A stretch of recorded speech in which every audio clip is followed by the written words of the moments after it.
Mitos adalah bagian dari suatu budaya tentang kisah berlatar masa lampau yang mengandung penafsiran tentang alam semesta serta dianggap benar-benar terjadi oleh yang empunya cerita atau penganutnya. Ada banyak mitos yang berkembang di kalangan para pendaki gunung. Lalu bagaimana menyikapi ini agar kita tetap berpikir secara logis? Berikut ini gue punya 6 mitos tentang gunung yang cukup terkenal serta penjelasan logisnya menurut gue. Yang pertama, naik dengan jumlah ganjil. Ada nggak yang pernah dengar istilah naik gunung nggak boleh berjumlah ganjil? Karena salah satunya akan diganggu jin. Atau bikin sial gitu mungkin ya. Hal ini udah dipercaya cukup lama sih di kalangan para pendaki. Jadi setiap rombongan yang nekat naik dengan jumlah ganjil, biasanya mereka akan mendaki dengan kewaspadaan lebih tuh. Karena lebih was-was kan. Juga karena sugesti yang mereka bawa ini. Terus bener gak sih jumlah ganjil mengundang sial? Kalau menurut gua secara logis, pendakian memang baik dilakukan dengan jumlah genap. Dengan asumsi satu orang bisa menjaga orang lain. Jadi setiap orang bisa berpasangan dan saling menjaga. Hal ini baik untuk bisa meminimalisir kejadian seperti tersesat, hilang, atau kelelahan sendirian. Satu menjaga satu lebih efektif dibandingkan satu menjaga 2 atau 3. Karena perhatian akan lebih intens. Begitu menurut logika gua. Yang kedua, wanita yang sedang haid mengundang sial. Jadi apa sih yang terjadi kalau perempuan itu sedang menstruasi terus dia maksain naik gunung? Mitosnya bau darah dari perempuan haid mengundang makhluk astral untuk mengikutinya. Dan makhluk-makhluk ini bisa mengganggu pendakian atau yang paling fatal membahayakan nyawa rombongan. Itu mitosnya. Tapi bener gak sih demikian? Menurut logika gue, perempuan yang sedang haid atau menstruasi biasanya memiliki tingkat emosi yang labil. Selain itu, kondisi fisik dan energi mereka yang sedang menstruasi akan mengalami penurunan, sehingga dalam pendakian bisa mudah lelah, sulit konsentrasi, bahkan bisa bahaya buat diri sendiri. Pendakian dengan perempuan yang sedang menstruasi juga berpengaruh pada mentalitas rombongan, sehingga pendakian akan mendapatkan tantangan tersendiri. Inilah alasan yang paling logis mengapa jika perempuan yang sedang menstruasi lebih baik di rumah aja atau bobok-bobok cantik aja lah daripada nyusahin orang.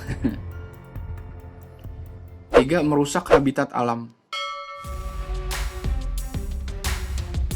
Merusak habitat alam jadi kayak bunuh-bunuh hewan di gunung, ngambil tumbuhan sembarangan kayak edelweiss dan lain-lain, itu jelas nggak dibenarkan ya. Jadi menurut mitosnya penunggu gunung akan marah. Logika sederhananya adalah habitat yang rusak memang bisa membahayakan diri sendiri dan orang lain. Ekosistem alam yang dirusak dapat menimbulkan kekacauan habitat baik flora maupun fauna. Gak kebayangkan kalau lagi naik gunung, kalian berpapasan sama harimau Jawa cuma karena kalian main babat pepohonan karena bikin jalur sendiri.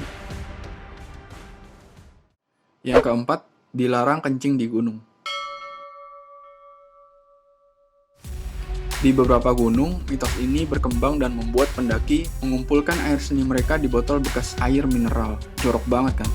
Ironisnya, botol-botol ini dibiarkan aja berserakan di sepanjang jalur pendakian. Itu kan betul-betul nggak enak banget dilihat ya. Jadi secara logis, buang air kecil atau besar di gunung itu nggak akan membawa pengaruh apapun, asalkan sesuai dengan etikanya aja. Karena banyak juga pendaki kurang ajar yang buang hajat di jalur pendakian.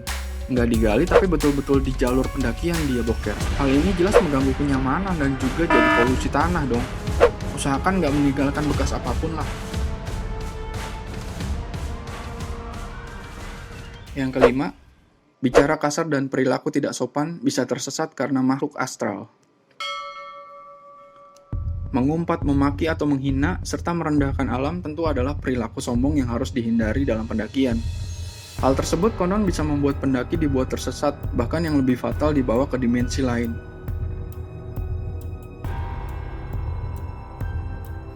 Kalau kita uraikan untuk dijelaskan secara logis, maka hal ini emang masuk akal. Maksudnya adalah tipikal pendaki sombong biasanya adalah orang yang gegabah, merasa tahu dan paham jalur pendakian dan menjadi nggak hati-hati.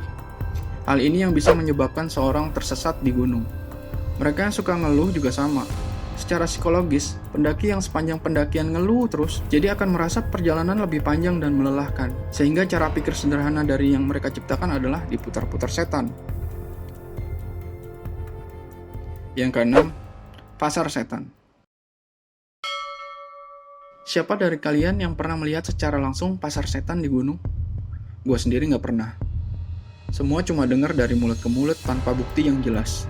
Konon, katanya pasar setan akan menjerat pendaki dengan menunjukkan keramaian yang menarik hati, sehingga bagi mereka yang terpikat, maka mereka akan menjadi bagian dari tempat itu dan nggak bisa pulang lagi. Serem banget ya. Jadi bisa disimpulkan bahwa tempat ini seperti semacam portal waktu mungkin ya, yang bisa menyedot orang ke dimensi lain. Tanpa bermaksud arogan atau nggak percaya, menurut gua secara logis, mungkin aja pasar setan adalah manifestasi imajinasi yang menjadi kenyataan. Jadi ketika seseorang merasa keletihan dan kelelahan, maka otak pun akan lelah juga dan nggak bisa bekerja dengan baik. Sehingga mengaburkan garis antara apa yang nyata dan dibayangkan dan menghasilkan halusinasi yang dipercaya orang-orang tersebut. Jadi itulah 6 mitos di gunung yang coba gue jelaskan dengan logika. Jadi dalam teori Occam Razor Principle, dijelaskan bahwa manusia biasanya mencari penjelasan yang paling sederhana dari sesuatu yang masih misteri. Hal itu mungkin yang menciptakan banyak mitos-mitos maupun kepercayaan. Tapi walaupun begitu, seperti kata pepatah, di mana bumi dipijak, di situ langit dijunjung. Jadi adalah lebih baik untuk tetap rendah hati dalam menyikapi setiap aturan dan larangan yang ada di tiap-tiap tempat, termasuk mitos-mitos tersebut. Jadi apakah kalian setuju? Atau kalian punya kisah tentang mitos-mitos tersebut? Yuk share bareng gua.